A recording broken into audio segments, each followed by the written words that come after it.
Hello नमस्कार welcome back to my channel. तर सकाळची शांतता म्हणून म्हटलं काहीच व्हॉइस ओव्हर किंवा काहीच बॅकग्राऊंड म्युझिक जे आहे मी ॲड केलं नाही. जसं ॲज इट इट जसा जो पिन ड्रॉप सायलेंट असतो ना सकाळचा आणि फक्त आपल्या कामाचा स्वयंपाकाचा जो आवाज असतो तो म्हटलं चला तुम्हालाही ऐकूयात.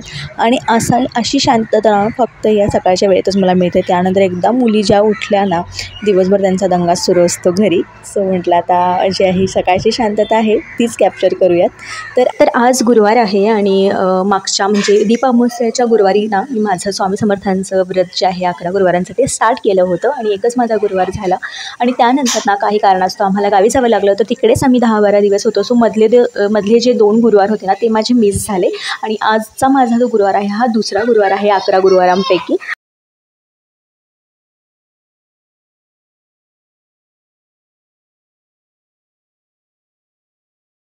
तो उठल्याबरोबर आधी ओठा वगैरे साफ करून ना स्वयंपाकच आवरून घेतला. स्वयंपाक म्हणजे मेथीची भाजी बनवली, चपातीचं पीठ मळून घेतलेलं आहे. कारण माझा जरी उपवास असला ती बाकी सगळ्यांसाठी नाश्ता लागणार आहे. सो सगळ्यांसाठी ना चपाती भाजी जी आहे बनवून घेतली. त्यानंतर मग माझी अंघोळ वगैरे आवरून घेतली.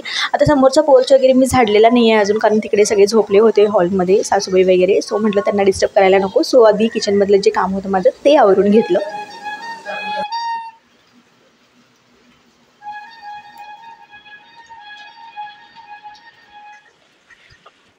तर आज विकत फुलं जी आहेत ती आणलीच नव्हती मी. सो समोरच्या झाडाचीच फुलं जी आहेत ती पूजेसाठी मी तोडून आणली. आणि त्यानंतर सगळी घरातली बाकीची मंडळी उठली होती, त्यांना चहा पाणी वगैरे दिला. आणि त्यानंतर मग घराची सगळी स्वच्छता वगैरे करून घेतली.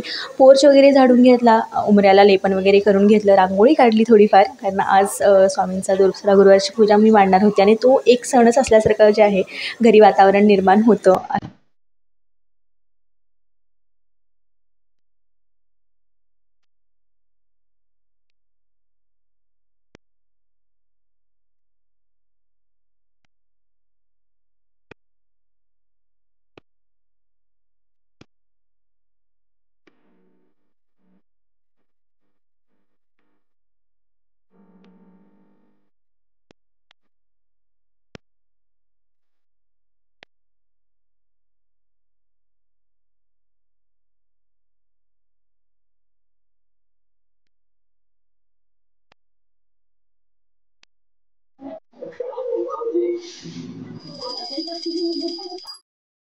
देवपूजा करून घेतली, व्रताची मांडणी केली. आणि या सगळ्या पूजेनंतर ना मन खरंच प्रसन्न होतं. फक्त ह्याला पाहूनच किती छान वाटते बघू शकता.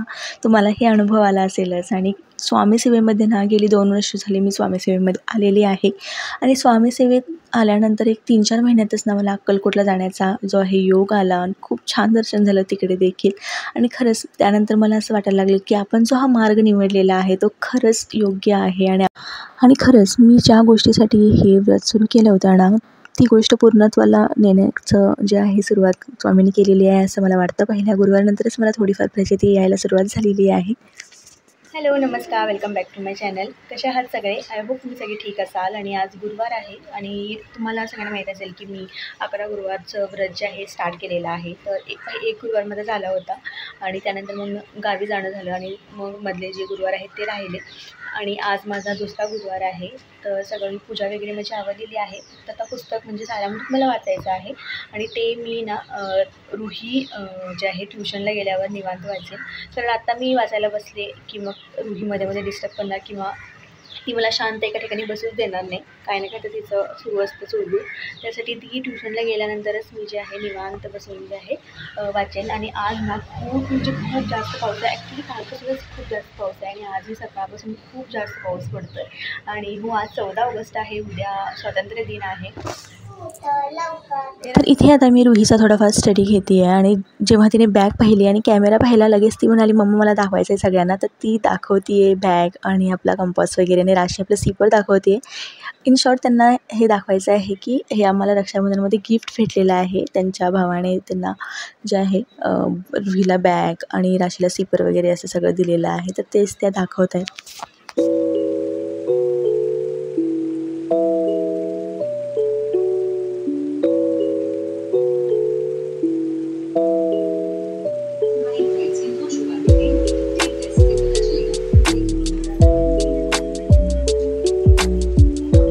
तर पावसाळा असला की चहाबरोबर काही ना काही चटपटीत लागतं. मग हे चिरमुरे होते घरी, म्हणजे गावाहून येताना आणलेले होते. तर म्हटलं चला याचा भडंग करून ठेवूयात. तर त्यासाठी मी शेंगदाणे भाजून घेतलेले आहेत, कढीपत्ता, मिरची, खाऊची डाळ ही मला हवी होती. खाऊची म्हणजे फुटाण्याची डाळ, तर ती ॲक्च्युली माझ्याकडे होती पण मला सापडतच नव्हती.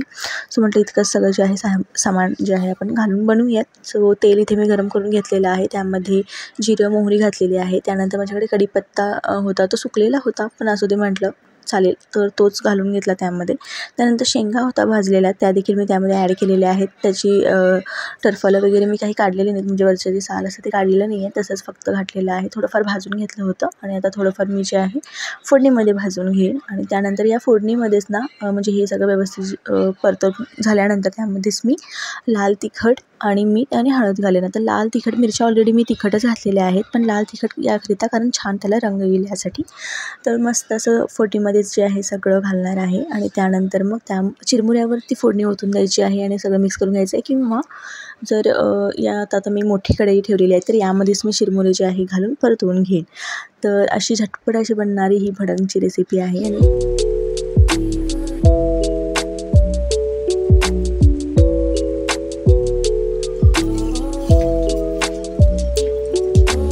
It helps the speaker lead his audience into the scene he describes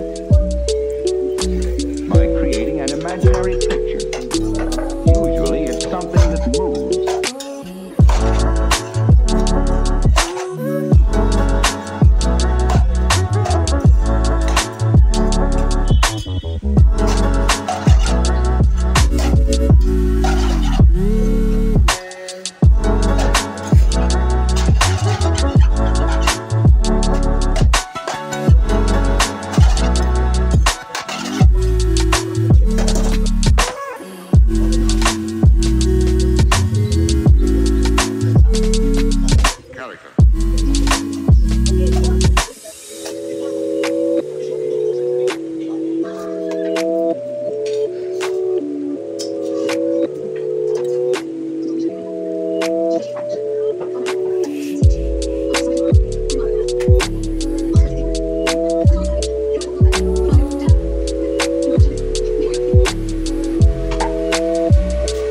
So then, why?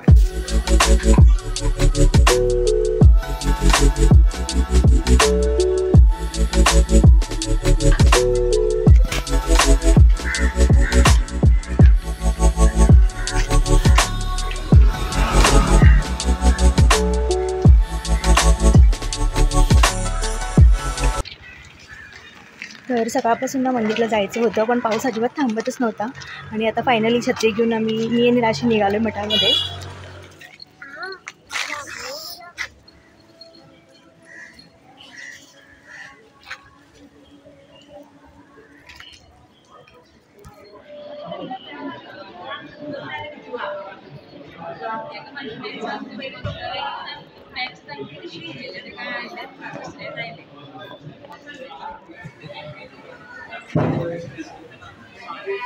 Hello, तर मठामध्ये जाऊन आले, मस्त असं दर्शन झालं. आणि आज ना श्रावण गुरुवार आहे, त्यामुळे थोडीफार गर्दी होती. आता संध्याकाळी म्हणजे 8 वाजता तिथे आरती असते, तर 8 नंतर तर खूप जास्त गर्दी होते. सो मी आत्ता जाऊन आले फक्त. आणि हो, आता मला स्वयंपाकाची तयारी करायची आहे. स्वयंपाकामध्ये मी जे आहे पुलाव बनवेन आणि रायता बनवेन आणि स्वीट जे आहे म्हणजे नैवेद्यासाठी शिरा बनवेन. फक्त एवढंच आज बनवणार आहे. तर चला, हा व्लॉग मी इथेच संपवते. भेटूया पुढच्या व्लॉगमध्ये. तोपर्यंत सगळ्यांना श्री स्वामी समर्थ.